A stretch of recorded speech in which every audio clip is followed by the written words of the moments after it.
So since Trump won the election, it has been mixed feelings. Those who voted for Trump are excited, hopeful, and expectant, while those who didn't vote for Trump are really emotional right now. They are sad, they're worried, they are scared, they have a lot of concerns that Trump is going to take away their rights, which is not true.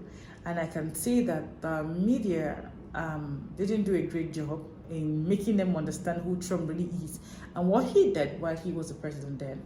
Well, this video I'm reacting to will tell you why I voted for Trump. And this also helped those who didn't vote for Trump, who are angry right now that Trump won the election. It will help them understand, or to help them see Trump in a different light, okay? And so guys, before we dive right in, I want to welcome you. If it's your first time here, hi, I'm Jasmine. And to you, my beautiful and amazing returning subscribers, welcome to the channel. So let's check this video out, why I voted Trump. Welcome back to the comment section. My name is Brent Cooper, and to all of my subscribers and people who watch these episodes regularly, I just want to say that today's video might feel a bit different, and that's because I'm hoping, fingers crossed, that you guys might share this video with some of your friends on the left who I'm sure are texting you or posting online. They're questioning why you voted the way you did, wondering if your friendship can survive this crisis, or hopefully, again, fingers crossed, this lands in the YouTube algorithm for people who are scared of a Trump presidency. They're wondering why on earth this 23-year-old woman would vote for Trump and vote against her rights, human rights, all of that. And today, I'm not even gonna try to change your mind. Maybe I do, that'd be cool, but I just wanna try and bridge the gap, maybe even share some of the joy and the unity that half of the country is feeling. Before we dive into this though, make sure that you like this video. If you've not already, please subscribe to the comment section channel. Maybe if you're a new viewer and you like it, you should stick around. And of course, ring that notification bell to stay up to date on all of our episodes. All right, so first of all, while I still have your attention at the top of this video, if you guys listen to nothing else in this episode, I just want you to know that you have already survived a Trump presidency. We've done that before. You lived through 2016 to 2020, just like we survived a Biden presidency. I mean, even though we kind of barely skated by considering the state of the economy and being on the brink of war, but Americans are resilient. It will be okay, even if this is not the outcome that you were expecting. And yes, losing sucks. I posted this on TikTok last night, but we literally have all been there. 2020 felt awful. It was literally terrible. It is so hard when you lose and the election feels so consequential like it has for the last two cycles. But I just want to remind you and say that under Trump, our money did go further. Our border was more secure. We had peace across the globe because world leaders respected him. They were intimidated by him and American power, which is objectively a very good thing. And millions of Americans, your friends, your neighbors, your parents, people you don't know, felt at ease because of this. And they voted because they want that feeling back again. And most importantly, and I have to say this because I've been seeing it all over my social media, especially from my lib friends, in Trump's first term, your rights were not taken away. And yes, we'll get into specifics, we will talk about Roe v. Wade, all of that, but we were very free, and I genuinely think that we are going to get even freer in Trump's second term. And if you did have a terrible time starting in 2016, I would very gently and genuinely kindly urge you to take a second and just look inward and evaluate whether that was really because of Trump and the things that he did to you, or because of what people told you about Trump and wanted you to believe. Because in my experience of being somebody who was on the right, but growing up in a very liberal city, working in Hollywood, being friends with like 95% liberals growing up, the pictures painted by Trump and then by the media have been vastly different. But I understand that you still have concerns, so let's talk about it. Let's dive in to all of these fears. Now, I've been seeing my friends on the other side lamenting, being genuinely scared, genuinely very concerned over their futures and their safety, and they continue to cite one big overarching issue: human rights. Everybody's talking about human rights, so women's rights, gay rights, minority rights, most specifically. So let's start with abortion, which was basically the issue of the 2024 election. I have to laugh a little bit, and this might ruffle some feathers, but this was kind of a non-issue in the 2024 election. Like, Kamala was VP for 4 years, Biden was president for 4 years, and they did not overturn the Dobbs decision. It is not possible. It is ridiculous for her to run on that issue and promise you guys that she will be able to fix the situation. I mean, that was like the backbone of her campaign, and it was for nothing. It was just to get everybody emotionally riled up. And on the other side of the aisle, regardless of what Democrats have said, Trump has reiterated time and time again that he will not sign a federal abortion ban. That is not what he wants. He got Roe v. Wade overturned because he believed that it should be the power of the states. And in fact, since Roe v. Wade was overturned, abortions have actually increased in this country. Access has increased in most states because of the abortion pill. Obviously, things in red states have changed, but you can freely travel if you need that care. And that is something that Trump believes in. Of course, this is, much to the dismay of many pro-life voters. Full transparency, I'm pro-life. I don't really like any of this, but you know what? I still voted for the man. Trump believes strongly in the exceptions of rape, incest, and life of the mother, which is something that you guys talk about all the time that you're very concerned with. He is on record having concerns with 6-week heartbeat bills. His wife wrote an entire book where she talks about her pro-choice beliefs. I mean, guys, they lied incessantly about this issue. Trump almost lost voters because of his stance on abortion on the right side of the aisle. Meanwhile, Kamala and Biden were relentless in tweeting, he will take away all your rights. He is so pro-abortion. He literally is not. But the one thing that I think all of us can agree on, one of the many reasons that we love Trump, is because he doesn't bend a knee or compromise his beliefs. Take him or leave him as he is. He does not play games like the rest of DC politicians. That's why he's so refreshing and why we like him. Now, the same women that are obviously very concerned with abortion are also concerned with pro-life laws in these red states impacting the care that they can receive. And so I will say this once and for all, miscarriage care does not equal abortion. It does not equal abortion reproductive care. And if your doctors do not understand the difference between those two things and refuse you care, that is medical malpractice. That is not Trump's fault. Trump did not do that to you or to those doctors. That is medical malpractice. And unfortunately, medical malpractice is the third leading cause of death in the United States. So let's take this issue up with the medical industry and big pharma and not blame it on Trump. And hopefully RFK Jr. will shake things up. Hopefully we will get through that corruption, because it is unacceptable if they refuse you care because they are worried about what's going on in these red states, because none of those laws prevent you from getting miscarriage care or the reproductive care that you need. With stories like Amber Thurman in Georgia, Trump abortion bans, of which there are none because he did not make those laws, did not kill her. No matter what Kamala said, no matter what the media said, she died very tragically, very unfortunately, because of abortion complications and delayed care. The abortion pill put her into septic shock. She waited hours to go to the hospital, and for some godforsaken reason, when she got there, her doctor said, we'll wait until tomorrow to do a DNC or a hysterectomy. We'll just push it off. Here's some antibiotics. Just sit here in this bed. We'll figure it out tomorrow. And she died. Another thing that people don't bring up is that this hospital is also one of the poorest reviewed in the entire state of Georgia. 2 stars. And no, those reviews are not just about Amber. I read through hundreds of them this morning. They are all about their own individual experiences. They are not in light of this story. That hospital is just that bad, and that is a problem in and of itself. Now, Kat Pons, you guys might know her on TikTok. I think that their TikTok page is just called The Pons. She's an amazing creator. She gained a following after talking about her and her husband's infertility journey, the death of their firstborn daughter, Edie, her IVF journey, which gave them her second daughter, Matilda. Kat has needed real miscarriage and fertility care firsthand, and she needed this while living in a red state. She's never gotten political. She hasn't really shared much of these stories at all, but this is what she posted yesterday. She was talking about the stories that people do know and they don't know, and she said the one that you do know is me losing Edie. After she passed at 25 weeks gestation, I was immediately offered an induction or medical abortion. My life was not in any danger, but my body was not in labor and had not recognized that my baby had passed yet. No doctor even suggested that I would be forced to carry my baby until my body decided to deliver her or until my life was in danger. This was very clearly a stillbirth. Some would say miscarriage or abortion, although I do not. That was properly and quickly handled with no mention of the law in place. This hospital is extremely well known and would not risk breaking any laws for little old me or anyone else in this situation. This was completely legal. On the next slide, she says the story that I have not shared is that when I was pregnant with Matilda, after my cerclage and when I was told my water broke at 21 weeks, I was pushed heavily to have an immediate abortion. My life was not in danger and neither was Matilda's. Her heart was still beating. Again, this is in a red state and doctors are saying, okay, things don't look great. You should go ahead and have an abortion. I was in the same accredited hospital in a red state and was at gestation past when the abortion law permits legal abortion. This nurse told me that the likelihood of your baby living is slim to none, so we can take care of this as soon as you'd like to prevent you from more hurt. This makes me want to cry because I've seen her daughter and she's just so beautiful. Obviously, I did not take that option,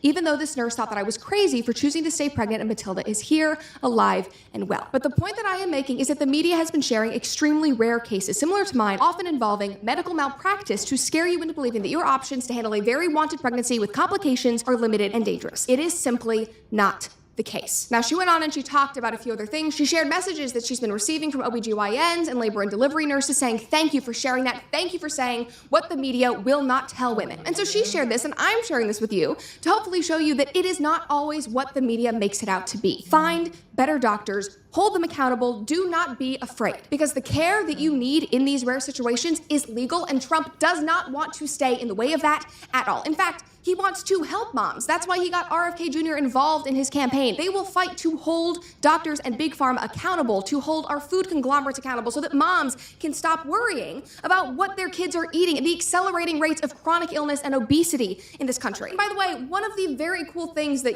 Trump 2.0 has done is that he has surrounded himself by people who disagree with him. I mean, RFK is incredibly pro-choice. And you know what? Even pro-life people are excited about him because they know that even though they disagree with him on that, they know that he will do good things in the medical industry and that he will help protect them. And while he might be pro-choice, other people who are working with Trump are not. There will be this diversity of opinion and voices fighting for you and fighting for your families. That is why so many voters came over from the left, because they were so excited about this. Now, Trump also wants to give tax credits to families and wants to make IVF and fertility treatments covered by the insurance companies or by the government. He said this just a couple months ago. This is not a man who is taking away your birth control or your ability to have children or your ability to get an abortion if you want. I mean, on Truth Social a few months ago, he said, I have never and will never advocate imposing restrictions on birth control or other contraceptives, and yet that is a lie that has been parroted for years at this point from the mainstream media. So point blank, full stop, this was a non-issue. Now, second up, I know that a lot of people are concerned with LGBTQ issues. In fact,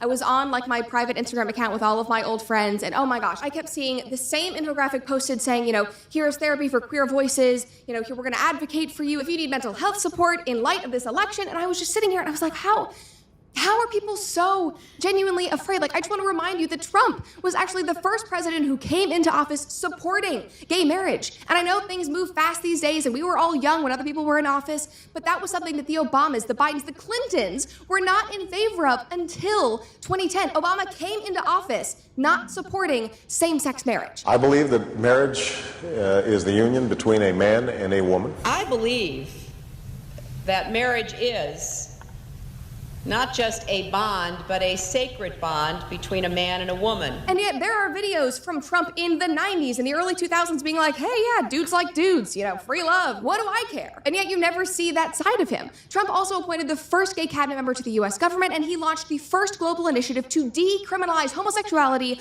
around the world. He is not wanting to keep you all from loving who you love or marrying who you want to marry, and neither are the people that he has surrounded himself with. Just listen to Vivek. So my message to gay Americans is this.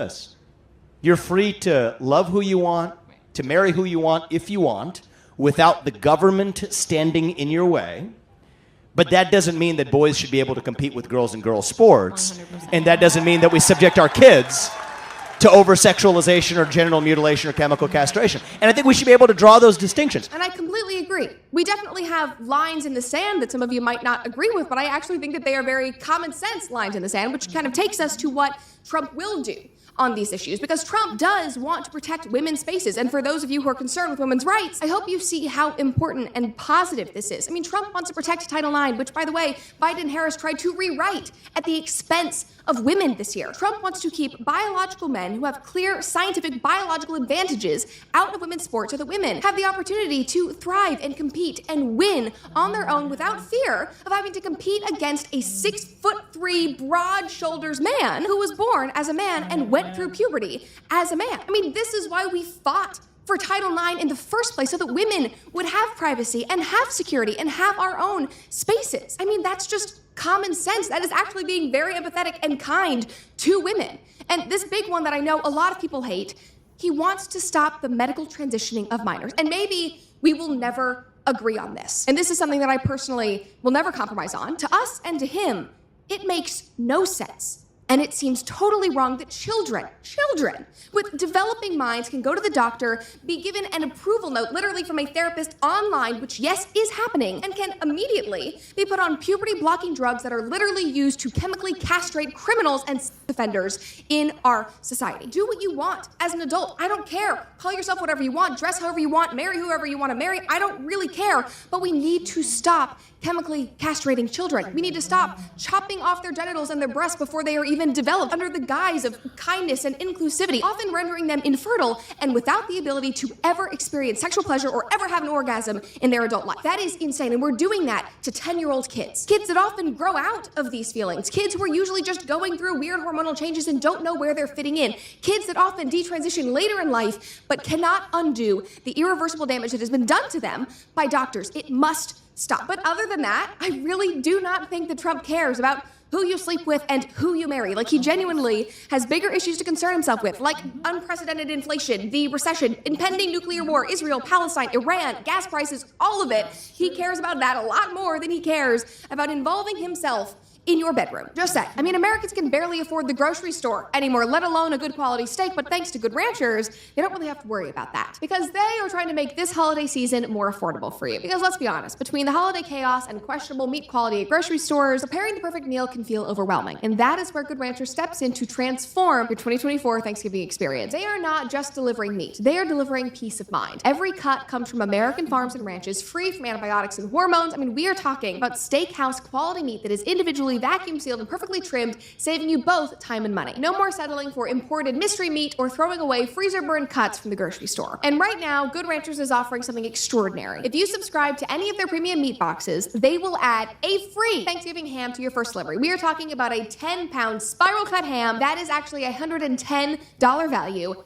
Absolutely free. So do not wait on this one. Visit GoodRanchers.com. Use code Cooper at checkout to claim your free Thanksgiving ham. Again, that's GoodRanchers.com/Cooper and use promo code Cooper at checkout. GoodRanchers.com, American meat delivered. That's another thing that RFK is going to be working on, is getting us all good quality meat, good, healthy food. But I know that's not what a lot of you are thinking about right now. Now, a lot of people are also very concerned with racism. We all lived through 2020. We lived through BLM. That was like the biggest thing in the last 4 years, maybe before this election, because this has been crazy, but that was huge. And obviously that's an important issue to care about, and it makes sense that people are concerned considering that the media has called Trump a racist for over 9 years at this point. But I want to tell you that minorities in America literally won this election for Donald Trump. From blacks to Hispanics to Asians, they came out in droves for him. Flipping minority-heavy counties that Republicans have not won literally since the 1800s. Why would they vote knowingly, happily, for a racist? Well, he doesn't talk down to them. He doesn't consider them victims who need white saving. He genuinely wants to empower them. That is what he's been saying for this entire campaign. That's what he's been saying for the last 9 years, which I really think made a difference in their eyes. I mean, in his first term, he helped flood their communities with economic prosperity. He overturned Biden's 1996 crime bill that disproportionately impacted Black Americans. He funded HBCUs, including Howard University, where Kamala herself attended. And yes, he might be brash sometimes. Maybe he's made some off-color comments, but he's not a racist. And to be honest, who hasn't? There are videos of Biden and Bill and Hillary saying things that are even worse. And people didn't care. Now, he also doesn't want to deport people because they're brown. He wants to deport them because they're criminals, because they came into this country illegally. Many of them actually are criminals, bringing drugs and chaos, inciting gang violence throughout our country, killing innocent Americans like Laken Riley. And Americans are fed up because they're looking around at their cities and their counties and they're going, why are all of these people here? Why are they getting money from the government? Why are they getting free housing? Why are they getting loaded Visa debit cards when our government doesn't seem to care about us at all? When we can't afford groceries, this doesn't seem fair. I mean, for the last 4 years, our government, Kamala, as the borders are, has basically been saying, I care more about these illegal immigrants than I do about actual American citizens. So no wonder they flip. And I hope that we can all agree that people coming in illegally is a bad thing. We don't hate immigrants. I mean, Trump has literally said time and time again that he loves immigrants, that this country was built on the back of legal immigrants. But that's the thing, they're legal. In addition to human rights, which again has been the biggest thing that I've seen all over social media, again, coming from people that I love, that I've been friends with, there are a lot of people who are enraged that we would vote for a woman-hating, racist felon. 34 felony counts. I keep seeing that be posted literally everywhere. Now, hopefully I dispelled some of the ideas that he is a woman hater trying to take away your rights, or that he's some racist considering his very positive track record. But yes, let's talk about the 34 felonies that people are blasting online in these infographics. Now, on this side of the aisle, we call that lawfare. We call that the weaponization of the justice system, all done in an attempt to discredit Trump in the public eye and take him down because they see him as a threat to their very, very corrupt government system, which he is, by the way, and in my opinion, that is a very, very good thing. But the 34 counts, they are related to a hush money trial. And obviously, felony charges, they sound awful, they sound very, very scary, but they are literally just because of the way that he paid people and then notated those payments. This is from NPR. The 34 felony count in Trump's hush money trial. Invoices for legal services, guilty on 11 out of 11 charges. Checks paid for legal services.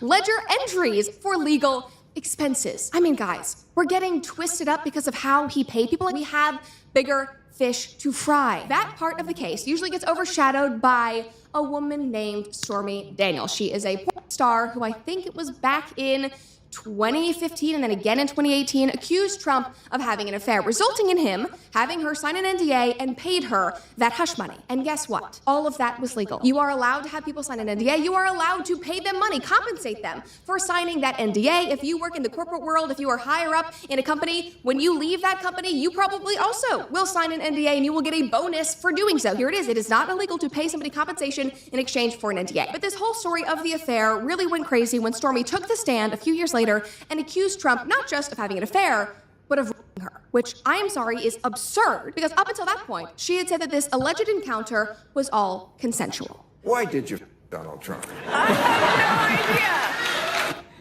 no idea. Okay, but you say it's not a Me Too case. It is not a Me Too case. I mean, I wasn't assaulted.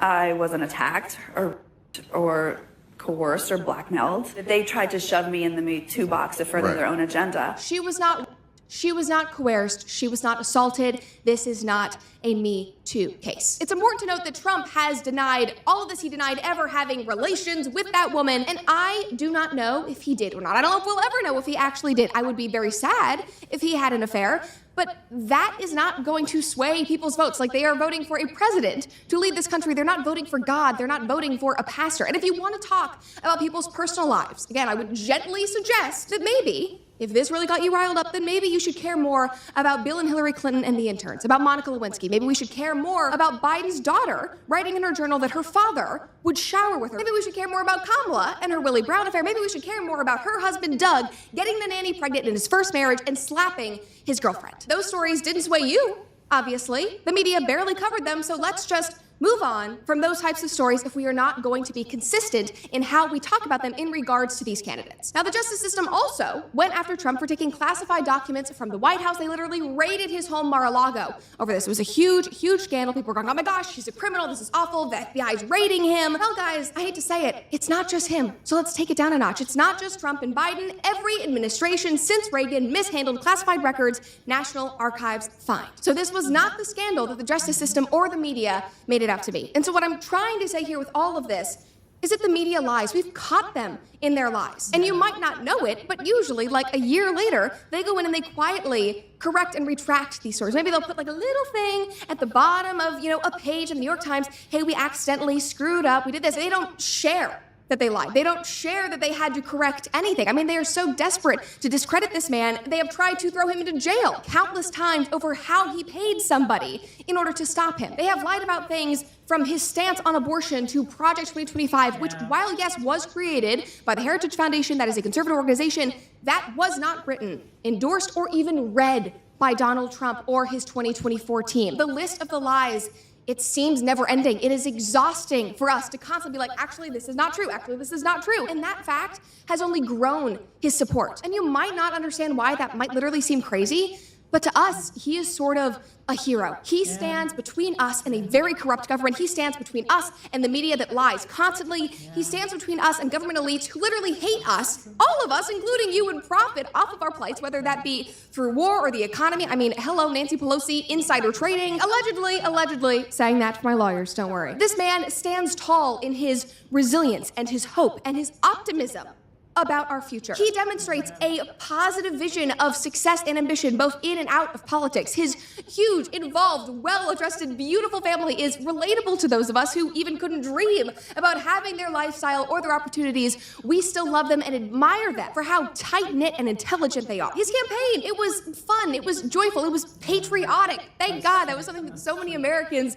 have missed. And most importantly, it was also truly unifying. And I've mentioned this before, but I'll reiterate it now. so many people voted for Trump not just because of him. They didn't actually vote for him specifically, but they voted for him because of RFK Jr., because of Tulsi Gabbard, because of Vivek Ramaswamy and Nicole Shanahan and Elon Musk. These are all former Democrats. They're actually quite progressive still when you get down to the nitty-gritty of their policies, but they're brilliant minds, all of whom want to work together with Trump, differences and all, to make America better, to make us healthier, to make us freer, to make us safer. While Kamala got on stage with celebrities and had people dancing and twerking and she talked about joy and unity, Trump actually lived it. And so I don't know if any Kamala voters even watched this video. I don't know if you even made it to the end where we are now. I hope you did though. And maybe you're still grieving, which is understandable. We were all grieving in 2020. Maybe you don't feel the joy or the excitement right now, but I genuinely hope that you will join us at some point in the future. And maybe that will take seeing how things turn out. That's okay. I genuinely do not care.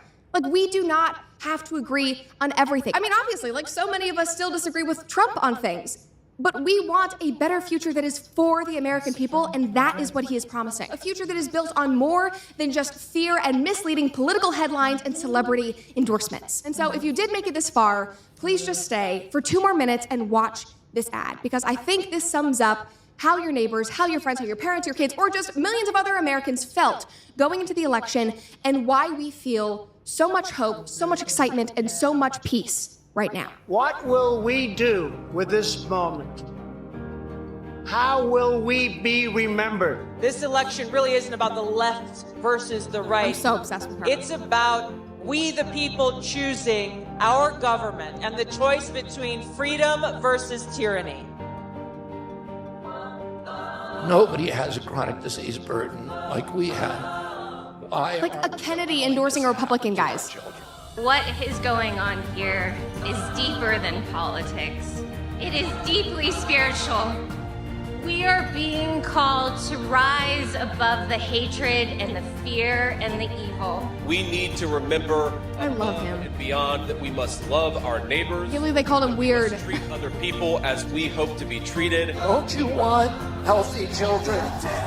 Don't you want a president that's going to make America healthy again? The people dreamed this country, and it's the people who are making America great again. Oh, Melania, I love her. It's so great. It's so great. I wish that ad had come out earlier on in the campaign. Like, it was such a perfect way to bring it home and end it. And by the way, guys, that ad is much more impactful when you watch it on your own. We can't put the music that they put behind it, but it's American rock and roll. It's like literally just listening to it makes me want to cry. So if you want to get really emotional, listen to the one that he actually posted. It's so impactful. I mean, guys, we did vote for women's rights. We did vote for our futures. We did vote for peace. We did vote for bodily autonomy. We did vote to make our kids healthier and safer. We voted for freedom. And I hope you see that that is not the evil that the media has made it out to be. Yeah, I see it. Now, this was a very long video, but it was so impactful. You know, we get to know so much about the personality of Trump and what the media have said about him, the things that are not true about Trump, the things that he didn't do that the media portrayed like he did them. You know, so before you begin to get so angry about Trump being your president, I think it's okay to reevaluate.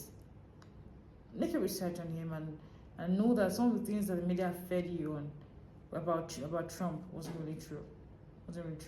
You know, Trump's going to be a very good president. It's going to affect your economy. It's going to impact the world, because the person that becomes the president of the United States of America has an impact. Every rules or regulation he's making has an impact on other nations of the world. So I think Trump is going to give you freedom, you know. Trump cares about women, cares about children, cares about a whole lot. And he was a good choice. So if you don't know why those that voted for Trump, these are the reasons why they voted for Trump. No, Trump is there to protect your rights. Trump is there to give you freedom. Trump is there to care for women, for children, for husbands, to provide jobs, protecting your economy, making sure that illegal immigrants are not in your country, you know, to reduce the crime rates in your country, you know, to bring more employment. To also know those who are in the country. Trump cares about you, Americans. Yes, I'm gonna say that. You know, if we had such a president in my country, oh wow, it would be so beautiful. Our country will improve in every area. But we don't. But we celebrate your president because it's a good thing, you know. So this is where I come to an end. Please don't forget to subscribe. Don't forget to like and leave your comment politely, okay? Thank you for watching.